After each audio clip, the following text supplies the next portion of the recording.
ಏನ್ ಅವಕಾಶಗಳಿವೆ? ಗೊತ್ತಿಲ್ಲ ಏನು ಲೀಗಲ್ ಟೀಮ್ನವರು ಏನು ಅಡ್ವೈಸ್ ಮಾಡ್ತಾರೆ ನೋಡೋಣ, ಅದ್ರ ಮೇಲೆ ತೀರ್ಮಾನ ಆಗುತ್ತೆ. ಈಗಲೇ ಎಕ್ಸಾಮಿನ್ ಮಾಡಬೇಕಾಗ್ತದೆ. ನಿನ್ನೆ ಕೂಡ MP MLA ಕೋರ್ಟಲ್ಲಿ ಅವರು CRPC-ನ ಕೋರ್ಟ್ ಮಾಡಿದ್ರು 156.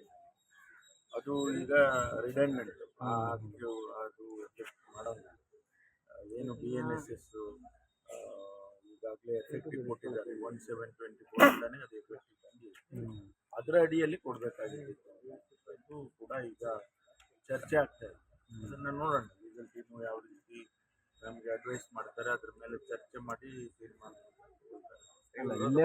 ಮಾಡ್ಬೇಕಂತ ಸುಪ್ರೀಂ ಕೋರ್ಟ್ ಗೊತ್ತಿಲ್ಲ. ಏನು ಸ್ಟೇಜಸ್ ಇದೆಯಲ್ಲ, ಇದಾದ್ಮೇಲೆ ಡಿವಿಷನ್ ಬೆಂಚ್ ಹೋಗ್ಬೋದು, ಅದು ಆದ್ಮೇಲೆ ದೆನ್ ಸುಪ್ರೀಂ ಕೋರ್ಟಿಗೆ ಹೋಗ್ತಾರೆ.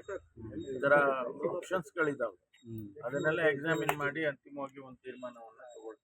ಇವತ್ತು FIR ಏನಾದ್ರು ದಾಖಲಾದ್ರಿ ಸರ್? ಮತ್ತೆ ಹೋರಾಟಗಳು ಶುರು ಆಗ್ತದೆ. ಇವತ್ತಾಗಲೇ ಬಿಜೆಪಿ ಗಾಂಧಿ ಪ್ರತಿಭಟನೆ ಇಟ್ಕೊಂಡಿದ್ದಾರೆ, ರಾಜೀನಾಮೆಗೆ ಆಗ್ರಹಿಸಿ. ಸ್ವಾಭಾವಿಕವಾಗಿ ಅವರು ವಿರೋಧ ಪಕ್ಷವಾಗಿ ಮಾಡೋದನ್ನ ಮಾಡ್ತಾರೆ. ನಾವು ಕಾನೂನಾತ್ಮಕವಾಗಿ ನಾವೇನ್ ಮಾಡಬೇಕು ಅದನ್ನ ನಾವು ಮಾಡ್ತೀವಿ.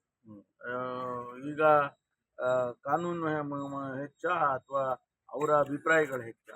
ಭಾರತೀಯ ಜನತಾ ಪಾರ್ಟಿಯ ಅಭಿಪ್ರಾಯಗಳು ಹೆಚ್ಚಾಗೋದಿಲ್ಲ. ಕಾನೂನು ಈ ದೇಶದಲ್ಲಿ ಕಾನೂನು ಹೆಚ್ಚಾಗ್ತದೆ ವಿನಃ ನಮ್ಮ ಅಭಿಪ್ರಾಯಗಳು ಹೆಚ್ಚಾಗುತ್ತೆ. ಈಗ ಮುಖ್ಯಮಂತ್ರಿಗಳಾಗಿ ಅಧಿಕಾರದಲ್ಲಿದ್ದಾಗ ಲೋಕಾಯುಕ್ತ ಎಷ್ಟು ಮಟ್ಟಿಗೆ ಪ್ರಾಮಾಣಿಕ ತನಿಖೆ ಆಗುತ್ತೆ ಅಂತ ಅದನ್ನ ನೋಡೋಣ. ಯಾವ ರೀತಿ ನಾವು ಕೂಡ ಎಕ್ಸಾಮಿನ್ ಮಾಡ್ಬೇಕು. ಹೀಗಾಗಿ ಏನಂದ್ರೆ CBI ಕೊಡಿ ಅಂತ ಸರ್ ಅವ್ರು ಹೇಳೋದನ್ನ ಬಿಡಿ. ಅಂದ್ರೆ ಕಾನೂನು ಇಲ್ವಾ ಈ ದೇಶದಲ್ಲಿ? ಕಾನೂನು, ನಾನು ಅದೇನೇ ಹೇಳಿದ್ದು, ಕಾನೂನು ಹೆಚ್ಚ ಅಥವಾ ನಮ್ಮ ಅಭಿಪ್ರಾಯಗಳು ಹೆಚ್ಚ? ಭಾರತೀಯ ಜನತಾ ಪಾರ್ಟಿಯವರು ಸ್ವಾಭಾವಿಕವಾಗಿ ಮುಖ್ಯಮಂತ್ರಿಗಳನ್ನ ಇಳಿಸ್ಬೇಕು ಅಂತೇಳಿ ಇಲ್ಲ ಸಲ್ಲದ ಆಪಾದನೆಗಳು ಮಾಡಿ ಇದನ್ನೆಲ್ಲ ಮಾಡಿದ್ದಾರೆ.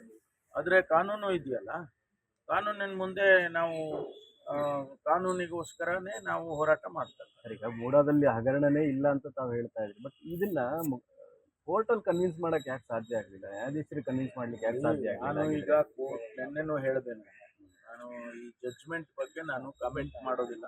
ಇಷ್ಟೇ ಹೇಳ್ತೀನಿ, ನಮಗೆ ಸಮಾಧಾನ ಇದೆ, ಅದ್ರ ಬಗ್ಗೆ ಕಾಮೆಂಟ್ ಮಾಡಕ್ ಹೋಗೋದಿಲ್ಲ. ಅವ್ರ ಅಭಿಪ್ರಾಯ, ಅವರು ಜಡ್ಜ್ಮೆಂಟ್ ಕೊಟ್ಟಿದ್ದಾರೆ, ಆದರೆ ನಮಗೆ ಸಮಾಧಾನ ಇದೆ. ನಮ್ಮ ಪ್ರೇಯರ್ಗಳೇನಿತ್ತು ಮತ್ತು ನಾವು ಕೊಟ್ಟಂಥ ಎವಿಡೆನ್ಸ್ಗಳು, ನಾವು ಕೊಟ್ಟಂಥ ಮಾಹಿತಿಗಳು, ಅದನ್ನು ಅವರು ಪರಿಗಣಿಸಿಲ್ಲ ಅನ್ನೋದೇ ನಮಗೆ ಇರ್ತಕ್ಕಂಥದ್ದು. ಹಾಗಾಗಿ ನಮಗೆ ಮುಂದೆ ಇರುವಂಥ options divisional bench, supreme court, ಅದೆಲ್ಲ ಹೋಗೋಕ್ಕೆ ಆಪ್ಷನ್ಸ್ಗಳಿದಾವಲ್ಲ.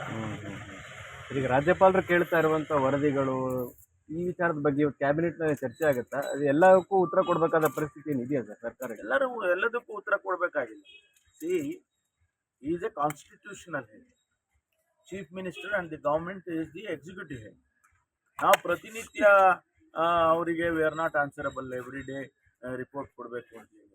ಆದರೂ ಕೂಡ ಕೆಲವೊಂದು ಪಾಲಿಸಿ ಮ್ಯಾಟರ್ಸಲ್ಲಿ, ಕೆಲವೊಂದು ಮೇಜರ್ ಡಿಸಿಷನ್ಸ್ನಲ್ಲಿ we will keep him inform. ಅದರಿಂದ ಅವರಿಗೆ ದಿನ ಕಾಗದ ಬರೆದು ನೀವು ಇದಕ್ಕೆ ಮಾಹಿತಿ ಕೊಡಿ ಅಂದರೆ ನಾವು ಕೊಡಕ್ಕೆ ಬರೋದು.